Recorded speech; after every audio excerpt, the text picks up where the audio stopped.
Welcome to NarrativeNook where enchanted stories come to life.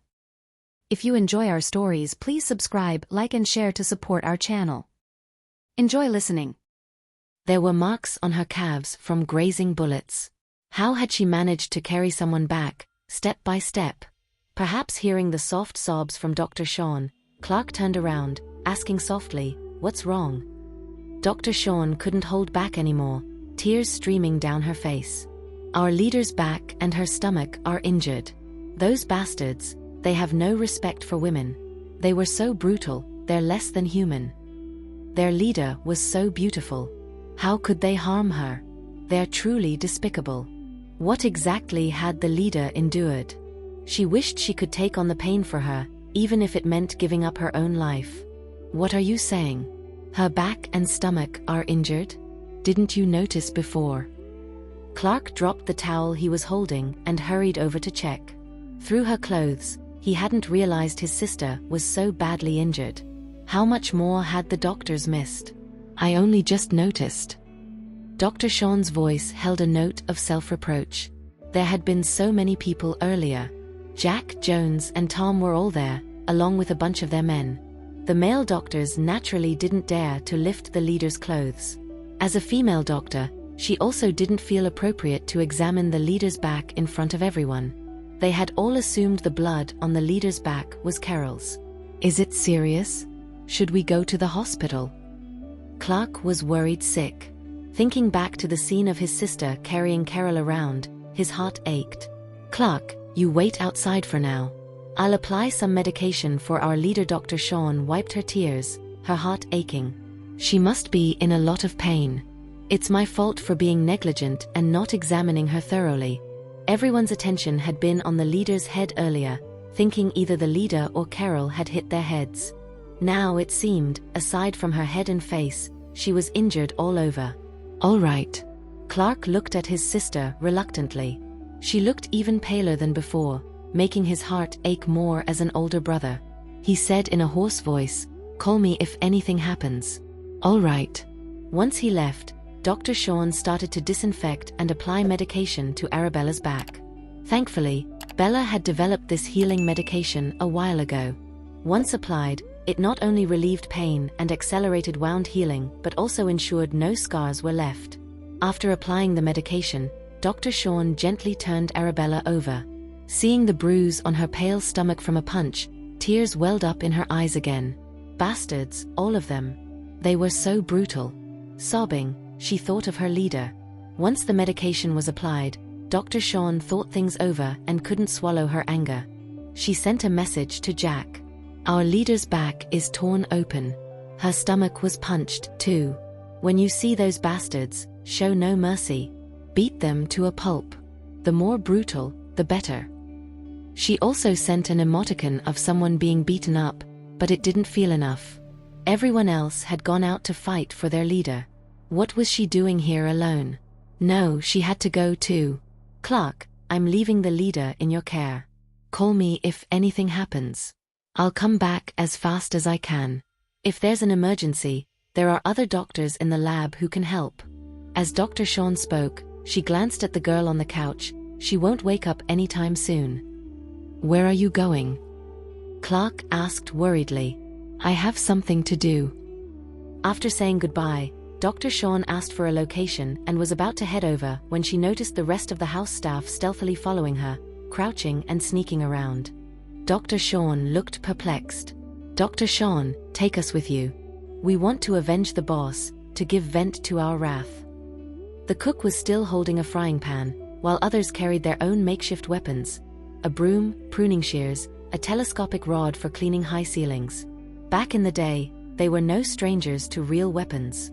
It was only after the boss tamed them that they each took on their roles as cooks, gardeners, and the like in this household. Now, seeing the boss in such a state, they couldn't just stand by idly. Who's going to cook for the boss if you all leave? Who's going to do her laundry? Who's going to clean her room? Dr. Sean confronted them. "All of you get back to your duties. The base's meal is ready, and it's in the kitchen staying warm. She can eat it as soon as she wakes up. The clothes she'll wear next have already been ironed. Even if I die on the battlefield, there's enough for her to wear for a month. The plants have all been trimmed, and they won't need any attention for 2 weeks. Dr. Sean, take us with you. We can't bear to see the boss in this state. We want to do something for the base. Otherwise, we'll regret it for the rest of our lives. Don't underestimate us. Back when we were running the streets, you were still a kid. Yeah. Seeing their loyalty, Dr. Sean finally relented. Just make sure you can handle it. If it gets dangerous, run. The boss will need you when she wakes up. I can't explain it to her if you all get killed. Don't worry, Dr. Sean, we won't die.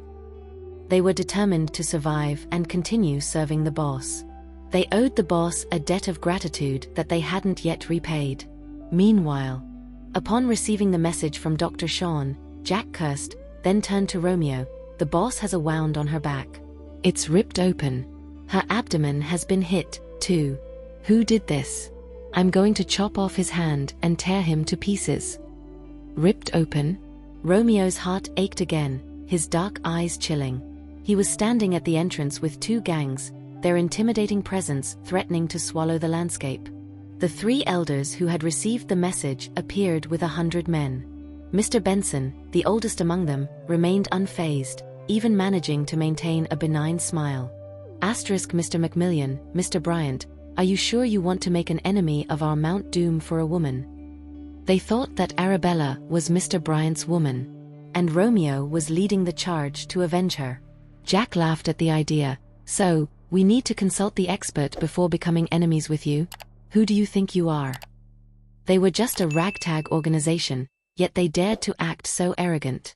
More than half of our Mount Doom men have been lost. Mr. Benson said with a smile. First, Romeo and Arabella had infiltrated Mount Doom by themselves, taking out Matthew and dozens of his men. Then, a group of kamikazes had tried to surround Arabella and Carol, only to be defeated. Now, we only have a little over 100 men left. Before Mr. Benson could finish, Jack laughed. What, are you scared now? Too late. Anyone who dared to lay a finger on their boss wouldn't be let off easily. Mr. Benson laughed lightly. I was going to say, with only a little over 100 men left, it would be quite embarrassing if you lost. It would be the talk of the entire triangular zone. There they were, 2 renowned gangs, unable to defeat even 100 men. They likely wouldn't show their faces around here anymore after this humiliation. Hey, listen to this old geezer puffing himself up, Jack chuckled to himself. Today, I will show you the power of the Mafia flame. Stand back, everyone. He stepped forward, ready to take on the fight himself. Only one man from the Mount Doom stepped up to the challenge. Jack could barely contain his laughter at the sight of his adversary, his face ashen and his eyes bulging in an attempt to intimidate. Well, well, looking neither human nor ghost. Is this the famous Mount Doom spirit? The next second, the opponent struck. Jack immediately clutched his stomach, unable to straighten up from the severe pain. What the hell? What did this guy eat for breakfast? His punch was too powerful. He felt as if his spleen, stomach, and kidneys were all shattered. What was worse, he didn't even see when the opponent made his move. He only saw a dark figure, and the next thing he knew, a sharp pain shot through his stomach. It hurt like hell. What the hell? Jones, who was standing not too far away, couldn't believe his eyes. He turned to Romeo. Mr. Macmillan, did you see that? That speed and that strength. It was simply inhuman. I saw it, Romeo replied. He too found it strange. No normal man could move with such speed and force. Jack was always known for his resilience, but there was no way he could withstand such a blow. With his abilities, he should have been able to dodge it. The only explanation was that the opponent was faster and stronger than Jack. Nearby, Carl couldn't help but voice his thoughts. Boss, could they be the rumored Chester? They were injected with various drugs from an early age and became half-human, half-ghost monsters with superhuman strength and invulnerability. Jones suddenly understood. So, it wasn't an 800-pound man that hit the boss, but these monsters. I always knew the boss was tough. I couldn't believe she was wounded, and so severely at that. Tom seemed to have finally understood. Sir, it was these monsters that hurt the boss. Let me teach them a lesson. Wait. Jones wasn't able to stop him in time. Tom walked towards the monster, whistling, "Hey freak, look this way." He threw a punch, hoping to catch the monster off guard. But the monster moved faster. With one swift move, he twisted Tom's arm, causing him to yelp in pain. If it weren't for Jack attacking the monster, Tom's arm would have likely been broken in the next second. Terrifying. Absolutely terrifying. They were the right-hand men of the boss, yet they couldn't even defeat a single monster. At this moment, Jack was lifted up by the monster and thrown back at the Mafia Flame Gang. Jones had to step back several times to catch him. Jack, are you okay? A crowd gathered around Jack, anxiously looking at Tom, who was still trying to avenge the base. He lunged at the monster, aiming for his eyes, nose, mouth, heart, and stomach, using all his strength. But he was kicked back by the monster, stumbling back several steps. The gang rushed to help him up, Tom. This monster was too strong, and everyone realized that they were in deep trouble. Romeo flicked his wrist and a shower of bullets sprayed toward them. The loyal henchmen threw themselves in front of the three elders, their bodies seemingly impervious to the bullets. Are they wearing bulletproof vests? What's the plan, Mr. McMillian? *1 was tough enough, but there are 100 more. How did the boss manage to carry Carol back? Did he find their weakness? They're immune to fists and bullets. What could their weakness be? Mr. Benson laughed heartily. You're all brave men. Why not join us at Mount Doom and plan a better future together? Screw you, Jones spat contemptuously. We wouldn't join you if you were the last gang on Earth. You want us to join you in your dirty business? Dream on. And look at you, barely hanging on to life, yet you have the audacity to challenge us. Despite their insults, Mr. Benson continued to laugh, seemingly unfazed. Enough talk. Today, we're going to make them pay for what they did to the boss. Someone stepped forward, and the others followed. Romeo watched as his men fell one by one, his eyes darkening. Did Bella forget to take her backpack when she returned? What? Degree Jack, who was injured, didn't understand why Mr. McMillian was worried about the boss's backpack at this crucial moment. The more severely injured Tom recalled, I think so. The boss values that bag more than gold. She must have left it because she had no other choice. Normally, the boss would pick up her backpack after a fight. But this time, with her severe injuries and having to carry Carol back, she probably didn't have the energy to pick it up. Romeo knew that even if Bella were seriously injured, she would still bring the backpack because it contained an acupuncture set given to her by her grandfather. Bella treasured it dearly. Mr. McMillian, is there a problem? Jack asked, unable to decipher Romeo's dark expression. Shouldn't we be figuring out how to defeat these guys? Other gangs are watching us from a distance, and we've already lost quite a few men. Romeo thought Bella might have left her backpack, but she wouldn't have left the acupuncture set. Unless she couldn't bring it back. Why couldn't she bring it back? Was it broken? Or did it serve another purpose? What use could it have in that situation? Suddenly, he remembered the first thing Bella said when she returned, "Head. Mr. McMillian? Mr. McMillian?" Jack was shocked that Mr. McMillian was still deep in thought at this critical moment. "Mr. McMillian, did you hear what I said? Attack their heads. Use sharp objects, like needles or knives." Romeo instructed his men. Upon hearing this, Jack and Tom were stunned. Attack their heads? Could it be? Their weakness was their heads. Suddenly, they remember the words of the boss as if they understood something. "I'll give it a try," Jack exclaimed, rushing forward. "Me too." Romeo attacked their heads with his fists and noticed that their movements did slow down, but not by much. Recalling the punch wound on Bella's abdomen, he deliberately slowed his movements, allowing one of the henchman's fists to hit his stomach. Mr. McMillian. Boss.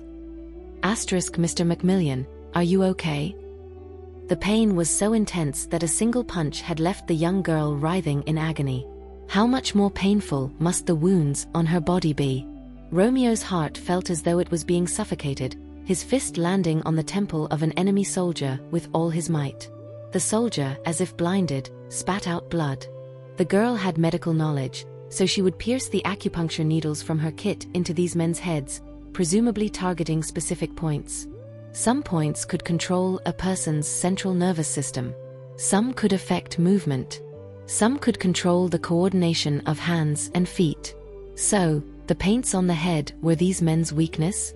Romeo shared this discovery with the rest, and soon enough, they started to turn the tides.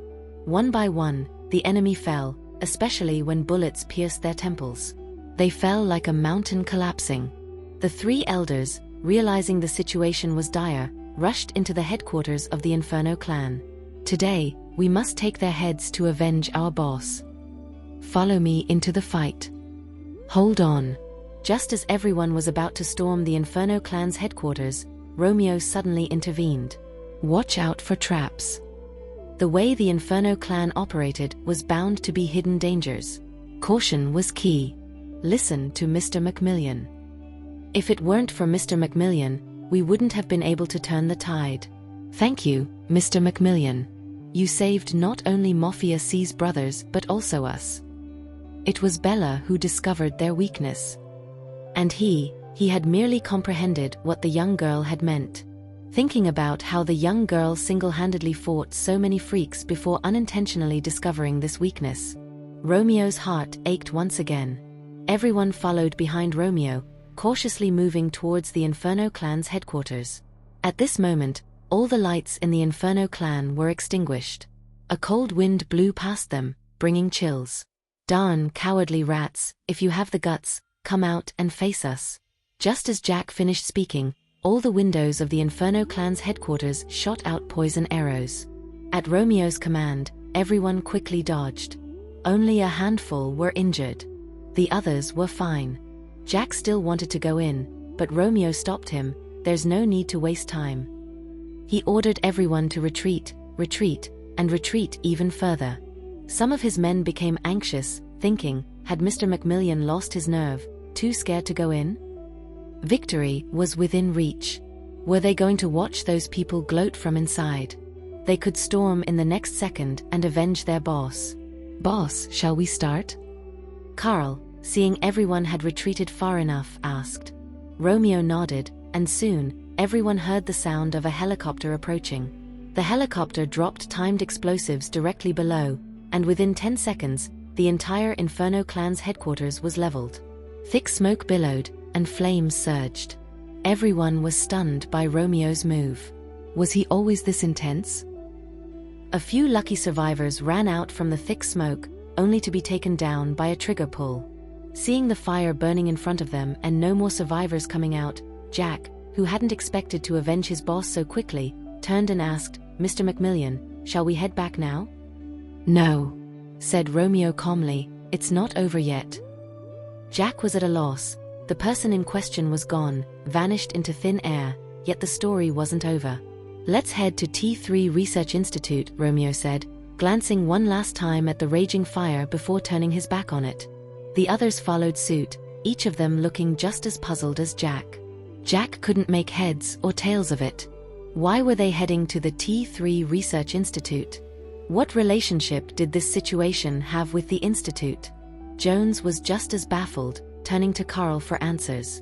This fire, Carl began, hasn't even touched 1/10 of the core of the group. T3 Research Institute is just one of their smaller branches. Wait, what? The fire didn't even touch 1/10 of their core? Isn't it just a petty outfit? You're telling me that the remarkable T3 Research Institute is just one of their minor branches? Jack felt like his world was being turned upside down. Jones, too, was in disbelief. Is it really that formidable? It was supposed to be an insignificant organization so small that it could be crushed under their thumb. Could it really be so influential that it could pull the strings of the renowned T3 Research Institute? It seemed like they had been playing their cards close to the chest. It's not just the T3 Research Institute, Carl continued. Shadow Serpents, Darksteel Syndicate, Raven's Claw, and others were all branches of Mount Doom. Jack and Jones were taken aback. Are you certain? They were well acquainted with these big names, and their reputations were no less than that of T3 Research Institute. Underneath these branches, there are even more sub-branches. For instance, the orphanage you guys found out about is one of them. Jack and Jones were left completely stunned. So, Mount Doom was even more terrifying than they had imagined. They just hadn't discovered it until now. Also, those 3 elders earlier, I believe they've escaped to the T3 Research Institute. There's a secret tunnel between Inferno Clan and the T3 Research Institute. At this revelation, Jack and Jones were left completely dumbfounded, exchanging astonished glances. Meanwhile, elsewhere, after taking care of his sister, Clark turned his attention to Carol. She seemed to be having a nightmare, her forehead was slick with sweat, and she looked rather distressed. Clark fetched a warm towel and gently wiped her forehead. Holding her hand, he said soothingly, "Don't be scared. I'm right here with you." Carol didn't seem to be sleeping very peacefully. "You're safe now," Clark whispered into her ear. "You and Bella, you're both safe at home now." He softly stroked her hair. From this close, he could see every detail of her face. Was it to free her from her nightmare or to comfort her? The next moment, he leaned in and gave her a gentle kiss. Ahem. A soft cough echoed from Bella's direction. Clark turned around, his face flushing instantly. "Bella, are you awake?" The girl on the couch smiled, fighting back her laughter. "Sorry, Clark, my throat was a bit dry, I couldn't help it." She had woken up just a moment ago and was about to call out to Clark when she saw him kissing Carol. Was that something she was supposed to see? "I'll get you some water." Clark quickly got up, got a glass of water, and brought it over to Bella.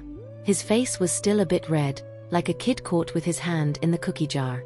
Bella found Clark's embarrassed expression rather adorable. "Let me help you sit up. Take it slow." Clark knew about Bella's injury, so he was very careful as he helped her sit up. Once Bella was seated, he handed her the glass of water. After drinking the water, Bella realized they were the only ones in the living room. "Where is everyone else?" "They went out." "Even Romeo?" "He's gone off to fight your battles with your little ones by his side." Arabella raised an eyebrow, having anticipated this. She was about to reach for her charging phone when Clark quickly interjected, "Let me do it. You're still injured. Don't move unnecessarily." When she had returned earlier, her phone was out of battery, and one of the guys had set it aside to charge. "I'll send him a message," Arabella said as she took the phone and opened WhatsApp. Fearing that her movements might aggravate her wounds, Clark quickly offered, "Don't move. I can send it." "It's different when you send it and when I send it." He had to agree. Romeo would definitely prefer to see her message. After Arabella sent the message, she heard Clark ask, "How are you feeling now?" "Who dressed my wounds?" "Dr. Nolan took care of the wound on your leg, Dr. Borg handled your arm," and then, Clark relayed everything he knew. Arabella raised an eyebrow. Just as expected, these two, Nolan's and Borg's medical skills were still subpar.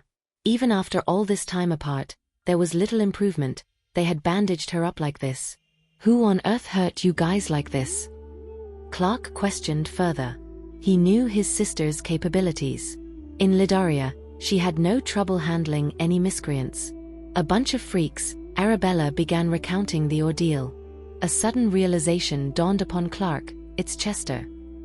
Since childhood, they had been injected with all sorts of drugs, altering their physical functions and turning them into grotesque creatures.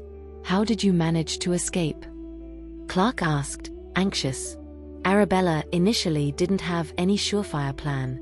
No matter how much she fought, she couldn't injure these freaks. It wasn't until she was trying to save Carol and they both fell to the ground that she saw a first aid box. It was then she thought to use the needles to hit them. Later on, she accidentally discovered that these people had chips implanted in their brains. The needles she inserted had inadvertently damaged these chips. So, the organization is controlling their consciousness through these chips? Clark was stunned, finding it hard to believe. Actually, implanting chips in the human body is not something new. About a decade ago, The older man who taught me medical skills tried this method. At the time, he wanted to use the chip to help himself quit drinking. Of course, he couldn't bear it later and started drinking again. He felt that life was short, so why deprive oneself? Clark couldn't believe that such technology was already so advanced a decade ago. It's just not widely used in our country. In fact, in some other countries, some companies and regions have already started implanting chips. In Switzerland, the number of people with implanted chips exceeded 10,000 2 years ago. Such tiny chips were only the size of a grain of rice, and the implantation process was also convenient, much like a vaccine injection. The whole process took less than a minute and was painless. But I didn't expect that this technology would be used for evil by Mount Doom. This was something Arabella hadn't anticipated. So, when you came back and said head, you were referring to their weakness in the head. Clark suddenly understood. Right. Arabella had wanted to say the key paint was on the head, but she had fainted before she could finish. She had also mentioned this in the message she sent to Romeo earlier. At that moment, Romeo was leading his gang in a sweep of victory, undefeated in every battle. His phone buzzed at that exact moment, and it was a message from Bella. She's awake. Romeo's eyes lit up with delight, his voice softening considerably. Pull over. The mighty caravan of cars came to a halt, conveniently right in front of the Spectre Syndicate's front door. This scared the living daylights out of the Spectre Syndicate. Please, sir, have mercy, spare us. We don't have anything to do with Mount Doom, we've never even crossed paths. Seeing the fear in their eyes, Jack found it amusing and lowered his car window. Relax, we're not here for you, just passing through. Pass through. The man seemed relieved, almost ready to bow in gratitude. Thank you, sir. It's an honor for us if you'd like to take a break here. Are you thirsty? Perhaps tired? I'll bring you some refreshments. Seeing them rush into the house to fetch food and drinks, Jack joked with Jones beside him. Do they think we're some sort of villains? Of course, with all the commotion we've caused here today, anyone would think we're here to take over all the organizations and rule the roost. If they don't have the guts, they shouldn't be in this business. Look at how scared they are. At this point, Romeo got out of his car, signaling Carl to surrender the driver's seat. He intended to leave first. Jack was baffled and quickly called Carl. Where's Mr. Macmillan headed? Why did he leave them behind? MS. Bella woke up. The remaining sable thorns are for us to handle, Carl explained. The boss woke up? I need to go see her. Upon hearing this, Jones immediately expressed, I want to go too. I wonder how she's doing, if she's getting better. Let me finish off these jerks first, then I'll get the boss her favorite snacks. Give it a rest, man. Right now, she only wants to see Romeo. So back off. In the living room, Clark looked at his sister's slightly pale face, feeling a pang of heartache. Why didn't you call me or any of your men at the time? At least to have someone back her up. How dangerous it must have been for a girl to fight alone. Arabella was a bit puzzled by this. Was Clark forgetting something? She did want to call for backup at the time, at least to get Carol to safety. But when she took out her phone, it showed 73 missed calls from Clark, and the next second, the screen dimmed and shut down due to low battery. Did your phone die? Clark remembered that his men had charged Bella's phone after dressing her wounds. Could it be that he had called too many times and drained the battery? The phone ran out of battery because of that? It's me. Clark felt even more guilty. I called Toa many times and drained your battery. How desperate and upset she must have felt at that time. But Arabella was just a bit puzzled. Her phone died as soon as she took it out. She was speechless at that moment. I'm sorry, Bella. I didn't help. Instead, I caused you trouble. Seeing Clark's guilt, Arabella dismissed it casually. It's not your fault. I should have charged my phone before leaving. Don't worry about comforting me. I know it's my fault for making so many calls. His little sister had suffered so much because of him and endured so much pain. If he had known, he would have controlled himself better. He was just too selfish. Clark, they are not ordinary people. Whoever went would have been hurt. She would rather be the one hurt than to watch those young ones suffer the same. A single punch from them was enough to cause pain for weeks. It must hurt a lot. Clark looked at her with a pained expression. What can I do to help? Get you some medicine or something? I want to eat something.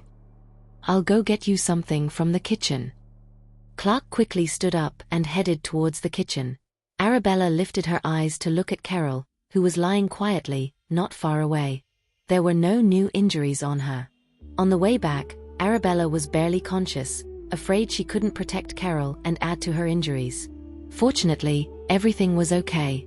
Here's the food. Clark wheeled over a trolley filled with all kinds of delicious food. They made all these before they left. They've been kept warm on the heated table.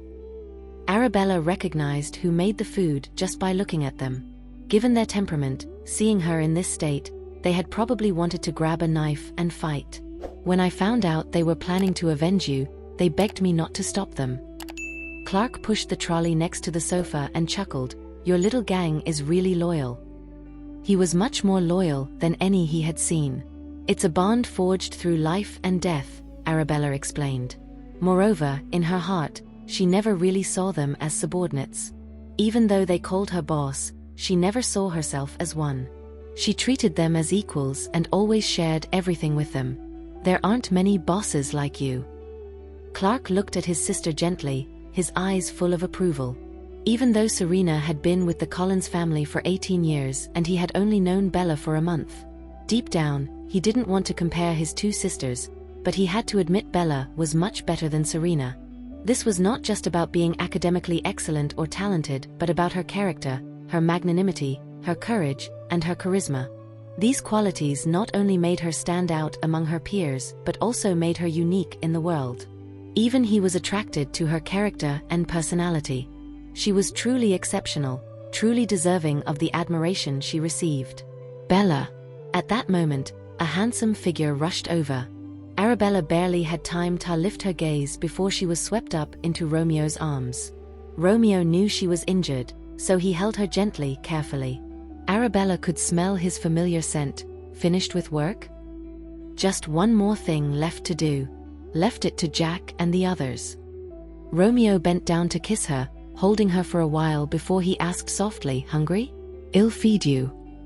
Clark silently moved aside. Romeo gave him a look. Clark, thank you for taking care of her. It's okay. She's his sister, after all. It's only right that he should take care of her. Only a few of your people got hurt. The rest are fine. Romeo knew how much she cared for her subordinates, so he volunteered to update her. Sitting by the couch, his gaze never leaving her for a moment, he asked, feeling better? Yes, much better. He then fed her something, remarking, once things cool down here, I'll take you back home for other doctors to have a look. Just a small injury, no big deal. Arabella didn't seem to consider her injuries serious, but Romeo was concerned. You're hurt pretty bad, and you say it's no big deal? I agree with Romeo, Clark chimed in. When we return, we should consult with more doctors, just to be safe. You see, even Clark is saying so. Seeing their stern faces, leaving no room for negotiation, Arabella could only concede, all right. Only when she relented did their expressions soften. Clark, any new discoveries from the 2 data files? Arabella asked. None, Clark replied calmly. You rest up. Romeo has already avenged you and your subordinates today. Let's consider this matter closed. From now on, you just need to recover, focus on school, and enjoy your love life. I approve of your relationship with Romeo. Romeo's eyes softened. Finally, he got the approval of his brother. It seems that Clark has some new findings, Arabella smirked. Not planning to share? Is it dangerous? No, you're overthinking. Clark, Arabella said with interest, I made copies of the files before I handed them to you. If you won't tell, I'll find out myself. Bella. Perhaps he didn't anticipate this move from his sister. Clark hurriedly responded, this matter involves many parties. I don't want you two to get dragged into it any further. Do you think we're not capable of handling it? God knows how much it pained him to see his sister injured like this. Are you worried about involving us? Arabella seemed to guess something. Are the opposition's forces strong? Stronger than Romeo's? Bella, please let it go. Clark's words made Arabella and Romeo exchange a look. Romeo seemed to agree with her, softly saying, "Let's investigate." He also wanted to know who could make Clark so wary. Romeo? Clark never expected Romeo to indulge his sister like this, immediately admonishing, "Can you two please listen to me?" "No." Their answer came in unison. Arabella even took out her phone, ready to open the two data files. Bella, seeing that they weren't listening, Clark had to say, "This involves multiple countries, many figures in the political arena. I'm not trying to scare you, but regardless of your opinions, I won't allow you two to get involved anymore." This was no longer something they could handle on their own. Thank you for listening. If you have enjoyed this story, please like and share so others can see it too. Also hit the subscription button and notification bell so you can be notified on our next release. Thank you for your support. God bless you.